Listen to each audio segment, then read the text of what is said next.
Halo, pernah nggak sih Anda merasa bingung dan nggak berdaya waktu dengar kabar orang yang disayang jadi korban pemerasan di dalam penjara? Rasanya campur aduk ya. Nah, pembahasan kali ini adalah panduan praktisnya, langkah demi langkah, tentang apa yang sebenarnya bisa Anda lakukan. Yuk kita mulai. Pertanyaan ini, wow, nusuk banget ya. Ini langsung ke intinya. Buat banyak orang, lapas itu udah bukan lagi tempat pembinaan. Kenyataannya udah bergeser jadi semacam ladang pemerasan. Dan ini bukan cuma cerita, ini realita pahit yang dihadapi banyak sekali warga binaan dan keluarga mereka. Mungkin setiap hari. Jadi, ini dia pertanyaan kuncinya kan? Ketika Anda dapat telepon atau kabar kalau anggota keluarga diperas atau bahkan dianiaya di dalam, apa sih langkah konkret yang bisa diambil? Nah, pembahasan ini dirancang khusus buat ngejawab pertanyaan itu secara sistematis biar Anda punya bekal buat bertindak. Oke, pertama-tama kita perlu paham dulu situasinya secara utuh. Krisis apa sih yang sebenarnya terjadi di balik tembok penjara itu? Bagian ini bakal ngasih gambaran soal realitas yang dialami para korban, jadi kita tahu persis masalah apa yang lagi kita hadapi. Ini dia. Mungkin ini persis seperti yang Anda dengar atau bahkan alami sendiri. Ada pembayaran paksa buat hal-hal dasar kayak kamar dan makanan.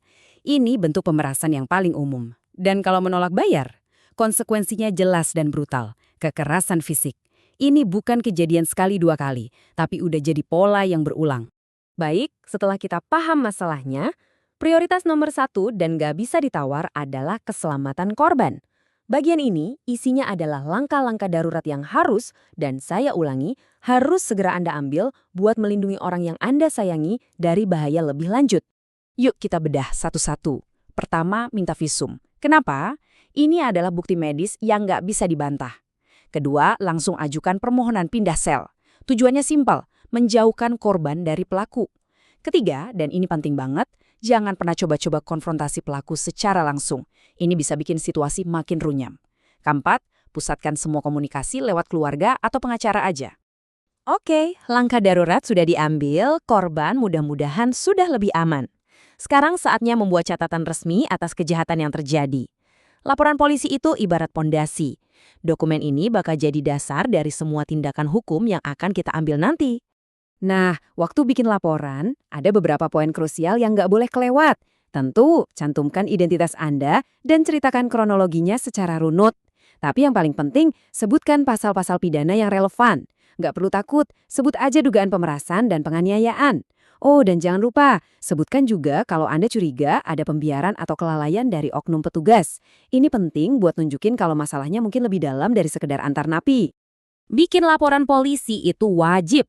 Tapi pertarungan ini seringkali butuh tekanan dari berbagai arah biar lebih efektif. Sekarang kita bahas strategi berikutnya, melapor ke lembaga-lembaga pengawas independen. Anggap aja kita lagi ngebuka jalur pertempuran baru. Tabel ini ngebantu kita banget buat milih senjata yang pas. Gini cara bacanya. Lapor ke Inspektorat Jenderal Kemenkumham kalau masalahnya soal internal kayak pungli atau oknum petugas nakal. Lapor ke Ombudsman kalau Anda lihat ada kegagalan sistem atau pelayanan yang buruk. Dan lapor ke Komnas HAM buat menyoroti sisi pelanggaran hak asasi manusianya. Kalau kita lapor ke ketiganya sekaligus, wah itu bisa menciptakan tekanan yang sangat signifikan. Kadang-kadang, apa yang kita lihat di permukaan sebagai kasus perorangan sebenarnya cuma gejala dari masalah yang jauh lebih besar dan terstruktur. Yuk kita coba lihat gimana cara mengidentifikasi kapan kita harus naik level dalam perlawanan ini. Slide ini ngebantu kita ngebedain dua hal penting. Apakah ini cuma pemerasan sporadis oleh sesama tahanan, atau ini adalah pungutan rutin, terjadwal, yang bahkan melibatkan hierarki petugas. Kalau polanya udah sistematis, misalnya ada setoran yang mengalir ke atas, maka kita nggak lagi ngomongin pemerasan biasa. Ini udah beda cerita. Dan ini dia eskalasinya. Ketika bukti udah menunjukkan adanya pungutan yang terstruktur, sistematis, dan melibatkan pejabat sebagai bagian dari sistem itu, maka ini bukan lagi sekedar kasus pidana biasa. Ini udah dugaan tindak pidana korupsi. Nah, pada titik ini, lembaga yang tepat untuk dituju adalah Komisi Pemberantasan Korupsi, atau KPK. Oke, sebagai penutup, mari kita rangkum semua amunisi hukum yang Anda punya dalam perjuangan ini. Anggap saja ini semacam toolkit atau seperangkat alat hukum yang bisa memberdayakan Anda untuk bertindak dan melawan balik. Ini dia dasar hukum Anda. Tenang, Anda nggak perlu jadi ahli hukum kok. Tapi dengan mengetahui pasal-pasal ini, soal pemberasan, penganiayaan, pengeroyokan, setiap laporan dan pengaduan yang Anda buat jadi punya bobot. Ini adalah bahasa yang dipahami oleh sistem hukum. Ini yang bikin laporan Anda jadi lebih bergigi. Dan kita akhiri dengan pertanyaan reflektif ini. Perjuangan yang Anda hadapi mungkin terasa sangat personal, berat, dan sepi. Tapi dengan menggunakan perangkat dan langkah-langkah yang udah kita bahas, setiap laporan, setiap pengaduan itu seperti sebuah langkah kecil. Pertanyaannya adalah, apakah kumpulan dari tindakan-tindakan individu ini pada akhirnya bisa memaksa perbaikan pada sistem yang lebih besar?